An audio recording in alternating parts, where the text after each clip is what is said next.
بسم الله الرحمن الرحیم. دا د کلاس 6 جنرال ساينس دی او موږ د دې تر رسولو ارګن سیستم ته د اعضاء نظام ته رسولو په انسان کې دغه مختلف مثالونه ویلو. اوس نن چې کوم ټاپک د ارګانیزم دی او د ارګانیزم د شروع کېدو مخکې به تاسو داسې کار وکړئ چې زما چینل سبسکرایب کړئ. دغه فایده به دی چې زما نوي ویډیو زه کوم اپلوډ کوم دغه نوټیفیکیشن به تاسو ته په وخت باندې در رسي. بله فایده به دا چې په پلی لیست کې تاسو کومه د خپلې خوښې ویډیو ګورئ نو هغه به تاسو ته په اسانه باندې میلاویږي. مونږ ټاپک دا شروع کړو چې یاره د سالرونکي په جوړښت کې او دلته مثال د انسان ورکړو. د دې اورنۍ بنیاد به سیل به راوځي کېږي، ټیشو به جوړوي چې مختلف ټیشو راوځي شي هغه ارګن جوړوي، چې ارګن راوځي شي هغه ارګن سیستم د اعضاء نظام جوړوي. اوس دغه ټول اعضاء نظام چې راوځي شي نو دا به یو پوره سالرونکی جوړ کړي، هغه ته به ارګانیزم وایي. نو ارګانیزم سالرونکی ته وایي پوره ته.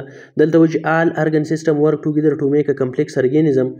ټول د اعضاء نظام په شریکه باندې کار کوي، ورک ټوګیدر په شریکه باندې به کار کوي، ټو میک چې جوړ کړي کمپلیکس ارګانیزم یو پیچیده سالرونکی.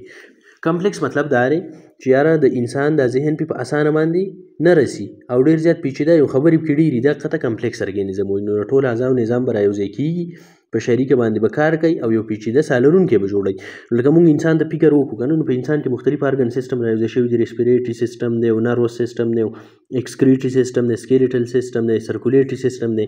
دا ټول نظامونه چې د اعضاء رایوځای شوي دي نو د یو پیچیده انسان جوړ کړی دی. بیا دلته وایي چې ان ارګانیزم از ایبل ټو سروایو ان اټس اون. دا کم سالرونکی چې جوړ شو د اعضاء د نظام نه نو په دې کې به دا صلاحیت پکې از ایبل، دا به په دې کې به د دې خبرې صلاحیت پکې داسې به جوړوي ټو سروایو چې ژوندی پاتې شي ان اټس اون په خپله باندې. د اعضاء د نظام نه چې کوم سالرونکی جوړ شي نو دا به صحیح په دې کې به داسې صلاحیت پکې چې دا په خپله باندې ژوندی پاتې کېدی شي. اوس دې یو ډایګرام ورکړی دی، ته لیکلی دی لیولز اف ارګنایزیشن، د رایوځای کېدو د منظم کېدو چې دا کم مراحل دي دغه ته لیولز وایي. لکه انسان د کومو مرحلو نه تېر شوی دی چې دې نه پوره سالرونکی جوړ شو، پوره انسان دې جوړ شو. نو په قرآن مجید کې هم دا 1400 کاله مخکې هم د دې ذکر شته. دا ساینس چې دی نو دا خو وروسته علم د دنیا ته راغلی دی، خو بیا هم د پوهې لپاره دی، د انسان د فایدې لپاره دی. دا به هم زده کوو. په هغه کې په قرآن مجید کې د دې ذکر شته چې انسان اول په کومه مرحله کې او بیا په کومه مرحله کې. دلته دوی داسې ورکړی دی چې یاره د انسان په جوړښت کې به اولنی بنیادي کایي چې کوم د بیسیک یونټ سټرکچرل ان فنکشن یونټ چې کوم دی هغه سیل دی. نو دوی دلته ورکړی دی د زړه سیل ورکړي دي، هټ مسل سیل چې ورکړي دي. نو چې دغه سیل رایوځای شي نو تاسو ویل د دې نه ټیشو جوړېږي، نو د دې نه به څه جوړ شي؟ هټ مسل ټیشو به جوړ شي. دا بل یو سټرکچر دی چې دا ټیشو رایوځای شي. تاسو ویل نو دا د دې نه بیا څه جوړېږي؟ ارګن ته جوړېږي، لکه زړه ته جوړ شوی دی. بیا چې ارګن رایوځای شي نو تاسو ویل ارګن سیستمز به جوړ کړي. لکه د انسان د زړه چې دی نو دا د مختلف ټیشوز نه جوړ دی. په دې کې رګونه شته، په دې کې کارډیک مسل شته، نو دا ټیشو دا ارګن دی، مختلف ټیشوز دي پکې. بیا ارګن سیستم د ډیفینیشن تاسو داسې کړی چې مختلف ارګنز رایوځای شي نو هغه زموږ سره ارګن سیستم جوړوي. لکه زړه دی ورسره رګونه دي، د ارګن سیستم جوړ کړی. دغه ته سرکولیټري سیستم او د اینی نظام دی. دغه ارګن سیستم چې اوس رایوځای شي نو دا پوره سالرونکی جوړ کړي ارګانیزم هیومن بینګ جوړ کړی انسان. نو سرکولیټري سیستم، ریسپیریټري سیستم، نروس سیستم، سکیلیټل سیستم، دا ټول د اعضاء نظام چې رایوځای شي نو دا به یو پوره سالرونکی جوړ کړي او هغه انسان دی، بني نوع انسان هیومن بینګ دی. دغه ځای پورې دا چې دی نو سیلولر ارګنایزیشن دا چپټر سر ته ورسېدو. نو بس ساده خبره دا ده چې په اوله کې د سالرونکو کاغه بوټی دی او که انسان دی او که بیکټیریا ده او که پنجای ده. د دې د سالرونکو دا وجود چې دی نو دا په اوله کې د بنیادي کایي نه جوړ، هغه ته به سیل وایي. ډېره زیاته به وړه په سترګو به نه ښکاري. بیا به د ټیشو جوړېږي، ارګن سیستم او ارګانیزم. خو چې کم سمپل سالرونکي دي لکه بیکټیریا او پنجای نو په هغه کې به داسې نه وي، لکه ټیشو ارګن به پکې نه وي، هغه هم بیا تاسو وایئ. دا خبره به دلته چې دی نو په د ملټي سیلولر ارګانیزم چې کوم دي چې یو د زیات سیل نه جوړ دي، لکه انسان دی، ځناور دي، بوټي دي، دا په هغه کې چې سیل به او ټیشو به ارګن به ارګن سیستم به او ارګانیزم به جوړېږي په اخر کې. اوس په دې چپټر کې دوی کی پوینټس ورکړل دي، اهم نکات چې څه ته وایي. د چپټر کې چې کوم اهم خبرې وي، اهم نکات هغې ترې اخیستي دي. نو چې سیل از د سټرکچر اینډ فنکشن یونټ اف لیوینګ تھینګ. دا خلیه چې کومه ده نو دا د سالرونکو د جوړښت، د ساخت او د کار کولو بنیادي قاعدې. په دې باندې زما پوره یو لیکچر شته په سیل باندې، هغه تاسو کتلی شئ. Some structure are common in a plant and animal cell. لکه ځینې ساختونه، ځینې څیزونه په بوټو او د ځناور په خلیه کې یو شانتي دي. لکه هغه کم دي، تاسو هغه هم ویلي په چپټر کې، تاسو ویلي په تېرو ویډیوګانو کې. هغه داسې وایي چې لکه فار ایګزامپل هغه دا سیل ممبرین په ځناور په خلیه کې هم شته، بوټي په خلیه کې هم شته، نیوکلیس مرکزه په دواړو کې شته، سایټوپلازم په دواړو کې شته، مایټوکانډریا په دواړو کې شته، رایبوسوم دا هم په دواړو سیل کې شته، ځناور په خلیه کې هم شته، بوټي په خلیه کې هم شته. نو دا پکې کامن دي، مشترکات دي په دې دواړو کې.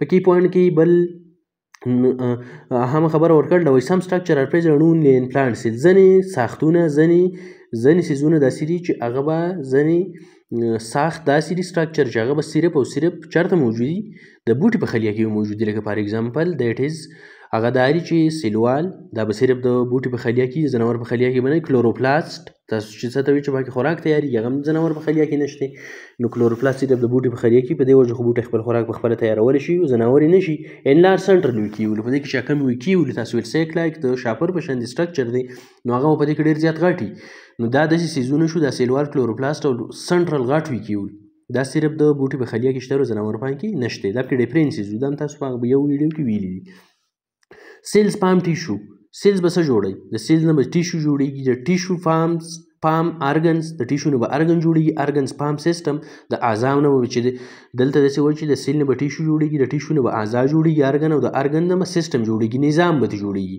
اینډ ارګن سیستمز چې ارګنز رايوځي شي نو هغه نه به ارګن سیستم جوړ شي د اعضاو نظام به جوړ شي او په اخر کې به څه جوړ شي پام انرګینزم په اخر کې به یو سالرونکي جوړ شي نو خبره ډېره اسانه ده دلته به بر ډایګرام کې هم تاسو ویل چې سیل دی سیل رايوځي کېږي ټیشو جوړي چې ټیشو رايوځي شي ارګنز اعضا جوړي چې اعضا رايوځي شي نو ارګن سیستم جوړي د اعضاو نظام جوړي چې ارګن سیستم رايوځي شي نو په اخر کې څه جوړ شي پوره سالرونکي جوړ شي اخرنی پوینټ دا و چې آل ارګن سیستم work together in coordination with each other to perform life processes وای د ټول د اعضاو نظام چې دی نو دا د یو بل سره په ربط باندې کار کوي لکه د یو بل سره کمیونیکیشن یو قسم تعلقي ربطي هماهنګي کوارډینیشن ربط ته وایي د ایچ ادر د یو بل سره په ربط باندې کار کوي داسې نه چې یو خبر یو بل نه خبر ټول په شریکه باندې کار کوي په کوارډینیشن په ربط باندې کار کوي د ایچ ادر د یو بل سره ټو پرفارم چې سرانجام کې پوره کې د لای پروسیسز د ژوند د بنیادی کارونه لای پروسیسز د ژوند عملونه د ژوند بنیادی کارونه چې دی نو د دې پوره کولو لپاره د ټول ارګن د اعضا